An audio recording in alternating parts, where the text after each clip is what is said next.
Hey, what's going on, everybody? This is Alex, the Comic Hoarder. Thank you so much for clicking play on this video. In this video, I went through a couple books in my collection that I thought were really nothing. As a matter of fact, I thought they were more like trash, but I've never thrown comics away. So as I was scrutinizing these books and going through them, I found that these have a lot of value. So hopefully you guys are excited. Here we go.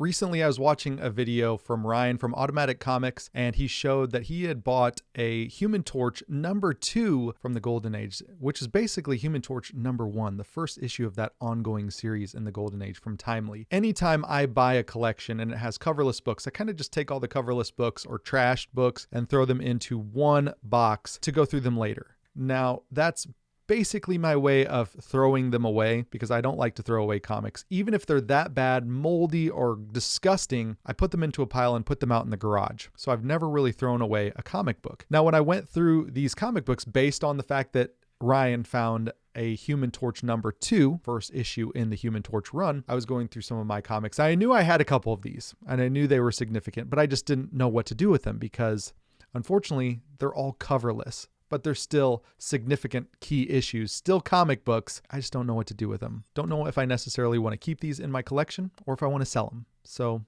let me know what you guys would do. These are some crazy books. The first one is a Golden Age book. This one is Strange Worlds #9. This is an Avon publication from November of 1952. It's got such a great cover. Other than missing the cover, this book is complete. It is really, really cool. And I'm happy that I was able to flip through the book, look at the interiors, which often when you get a really valuable Golden Age book, you don't often want to look through the book to risk damaging it. So I was really happy to find this one and able to flip through it. So Strange Worlds #9. This one is from a collection I bought from Hannibal, Missouri a few years ago. It was a mix of a lot of keys, a lot of Silver Age, Bronze Age, but some were really nice condition and some were really bad. This is an example of a really bad one, but a very significant key. Tales of Suspense 57 from September of 1964. This is the first appearance of Hawkeye, and it's from this collection of Larry Ayres. And so there's a couple books from Larry Ayres that you'll see in this video that are also just as significant or really cool like this one.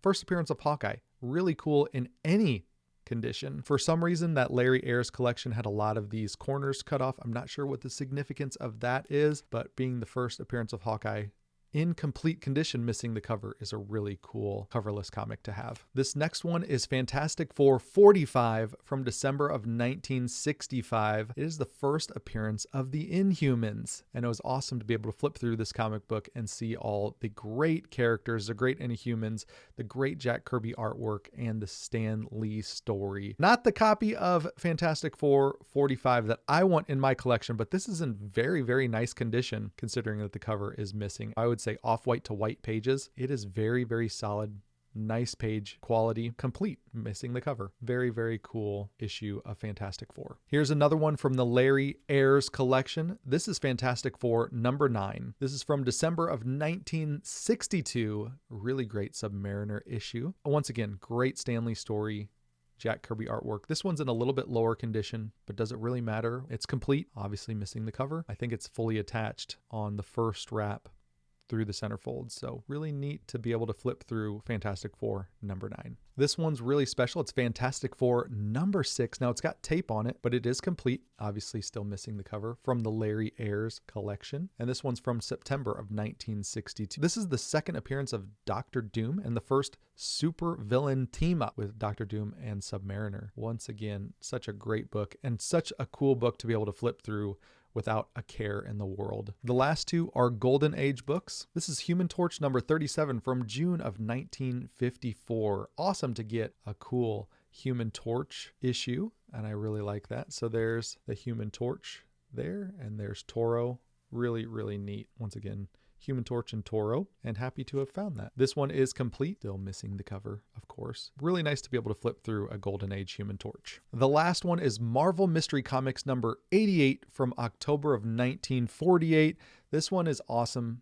It does have a few pages missing from the interior. It is still really cool. There's a Human Torch, there's a Captain America, there's a Submariner story, there's a Blonde Phantom, Sun Girl's in this issue, Namora is in this issue.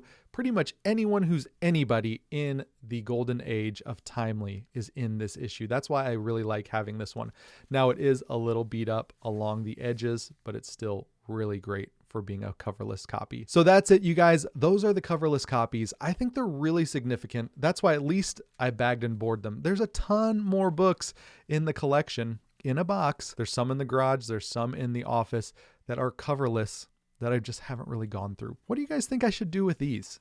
Do you think they have got value? Do you think somebody would want these? You know, out of pure transparency, I don't necessarily know if I want these in my collection, but do I want to pass them on to someone else who may want them? I'm not trying to sell you something that I'm hyping up like crazy because I don't know. I mean, these are really cool, but I don't know if they really belong in my collection. This is not the kind of collection that I want, but let me know what you guys think.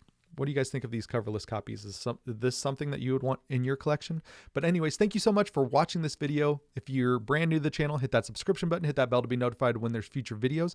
Also, if you guys could hit that thumbs up, would really appreciate it. Comment down below what you think about coverless comics, or specifically these coverless comics. Hopefully you guys are doing well, and I'll talk to you all on the next one. See you, bye.